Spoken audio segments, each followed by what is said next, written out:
കുഞ്ഞപ്പൻ കമ്പനിയിലേക്ക് എല്ലാവർക്കും സ്വാഗതം. ഇന്ന് നമ്മളൊരു കരിമീൻ കറിയും കരിമീൻ പൊള്ളിച്ചും റെഡിയാക്കാനുള്ള തയ്യാറെടുപ്പിലാണ്. അതിനുവേണ്ടിയുള്ള സാധനങ്ങളൊക്കെ റെഡിയാക്കിക്കൊണ്ടിരിക്കുകയാണ്. അപ്പോൾ വിചാരിച്ചു എന്തായാലും നിങ്ങളോടൊന്ന് സംസാരിക്കാൻ കൂടെ ആവാമെന്ന്.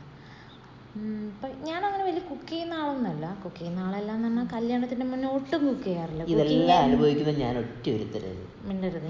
റോട്ടി കിടക്കുന്ന കരിമീൻ വെറുതെ കാശ് കൊടുത്ത് വാങ്ങിക്കൊണ്ട് വന്നിട്ടുണ്ട്. ഈ മുറിച്ച് ഒന്നും വിളല്ല. ഇത് ഈ കംപ്ലീറ്റ് മുറിച്ചിരിക്കുന്ന കടയിൽ നിന്ന് മുറിച്ചുകൊണ്ട് വന്നാണ്. ഇവിടെ ചുമ്മാ കൈകിട്ട് എന്നോട് വര മാത്രമേ ഇട്ടിട്ടുള്ളൂ. എന്തായാലും അതിൽ വര ഇടണ്ടേ? വരച്ച് ബാക്കി മസാലയും കറിയൊക്കെ ഞാൻ തന്നെയല്ലേ പ്രിപ്പയർ ചെയ്യുന്നത്.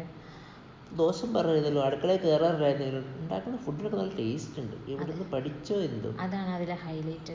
ഞാനൊരു സാധനം ഉണ്ടാക്കാത്ത ആളായിരുന്നു. പൊടിയൊക്കെ നോക്കി ഇങ്ങോട്ട് വാരിയിട്. എല്ലാം കൂടി വാരിയിട്ട് കഴിഞ്ഞ ദിവസം വരെ കുളമാക്കരുത്. ഹലോ ഇതിവിടെ കഴിയും. അത് കഴിഞ്ഞാൽ ഞാനാണ് ഫുഡ് ഉണ്ടാക്കി തരുന്നത്. എന്തെങ്കിലുമൊക്കെ വിളിച്ച് പറയാൻ നിൽക്കരുത്. ഞാൻ പറഞ്ഞിട്ട് പബ്ലിക് പ്ലാറ്റ്ഫോമിൽ അല്ലെങ്കിൽ മറ്റുള്ളവരെ വെച്ച് ഭാര്യ അപമാനിക്കരുത്. നല്ല ഫുഡ് ഉണ്ടാക്കി തരുന്നതാണ്. പിന്നെ നമ്മൾ വല്ലപ്പോഴും ചീറ്റി പോകാതിരിക്കാൻ വേണ്ടി പറയുന്ന ഒരു സജഷനായിട്ട് മാത്രം കണ്ടാൽ മതി. അപ്പം നമ്മൾ ഈ വർത്തമാനം പറഞ്ഞതിൻ്റെ ഇടയിൽ കൂടെ മസാലയൊക്കെ റെഡിയാക്കി കരിമീനിനെ നന്നായിട്ട് പുതപ്പിച്ച് കിടത്താനുള്ള പരിപാടിയാണ്. അപ്പം സംഭവം പറഞ്ഞു വന്നത് എന്താ വെച്ചാൽ, ഞാൻ അത്ര വലിയ കുക്കൊന്നും ആയിരുന്നില്ല. അത്ര വലിയ നല്ല ഇപ്പോഴും അങ്ങനെ ചെറുനാരങ്ങ ഒഴിച്ചില്ല. ഇന്നലെ ചെറുനാരങ്ങ വെച്ചിട്ട് ഒരു കടുക്ക ഫ്രൈ ചെറുതായിട്ടൊന്ന് പാളിപ്പോയി. ഇങ്ങനെയൊക്കെയല്ലേ നമ്മൾ പഠിക്കുക. ഞാൻ ആദ്യമായിട്ട് ഉണ്ടാക്കാൻ പോവുക കരിമീൻ. എന്നിട്ട് അത് ഫ്ലോപ്പ് ആവാതെ ഉണ്ടാക്കുക എന്നുള്ളതല്ലേ അതിൻ്റെ ഒരു സക്സസ്. അങ്ങനെ നമ്മൾ മീനിൻ്റെ മസാലയൊക്കെ പുരട്ടി മാറ്റി വെച്ചു. പിന്നെ നമ്മൾ കറിക്ക് വേണ്ടിയിട്ടുള്ള പ്രിപ്പറേഷൻ. ആദ്യം ഉണ്ടാക്കി കേട്ടോ. അപ്പോൾ ഏത് ഭാഗമാണോ കരിഞ്ഞതെന്ന് വെച്ചാൽ ആ ഭാഗം ചാച്ചനെടുത്തോ, കരിയാത്ത ഭാഗം ഞാൻ എടുത്തോളാം.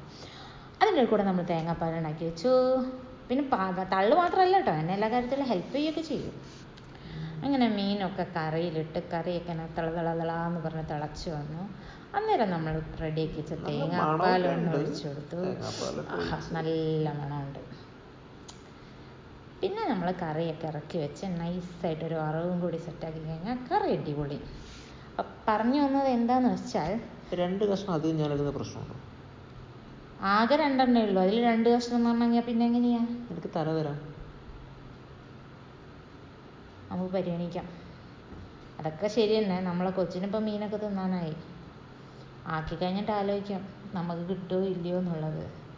അത് കുഴപ്പമില്ല, ഞാനും അവരോട് കഴിച്ചോളാം. ഓഹോ, നിങ്ങളൊരു ടീം. ഞാനാണ് ഇപ്പം പുറത്ത്. അതുകൊണ്ടല്ല, നീ നന്നായിട്ട് നല്ല രീതിയിൽ കുക്ക് ചെയ്ത് തരുന്നു. അത് കഴിച്ച് നല്ല രീതിയിൽ ഞങ്ങൾ അഭിപ്രായം പറയുന്നു. അപ്പം നിനക്ക് നല്ലൊരു സാറ്റിസ്ഫാക്ഷൻ, ഞങ്ങൾക്ക് കഴിച്ച് നല്ലൊരു സാറ്റിസ്ഫാക്ഷൻ. അല്ലെങ്കിൽ എൻ്റെ സന്തോഷം നിങ്ങൾ കഴിക്കുക എന്നുള്ളതാണ്. അതെ, അങ്ങനെയല്ലേ വേണ്ടത്. അപ്പോൾ മൊത്തം ഞങ്ങൾ കഴിച്ചോളാം. വലിയ ഡയലോഗ് അടിക്കാതെ ഇതിൻ്റെ നല്ല ഫോട്ടോസൊക്കെ എടുത്തുക. വലിയ പാടാണ്, നല്ല എടുത്ത് കുഴപ്പമില്ല. അതിനെ നമ്മൾ ചോറൊക്കെ റെഡി ആക്കിയിട്ട് കഴിക്കാൻ പോവാണേ. അപ്പോൾ അപ്പോൾ കുഞ്ഞാപ്പ് റെഡിയായി വന്നിട്ടുണ്ട് മീമി തിന്നാനായിട്ട്. അപ്പോൾ ടാറ്റ, ബൈ.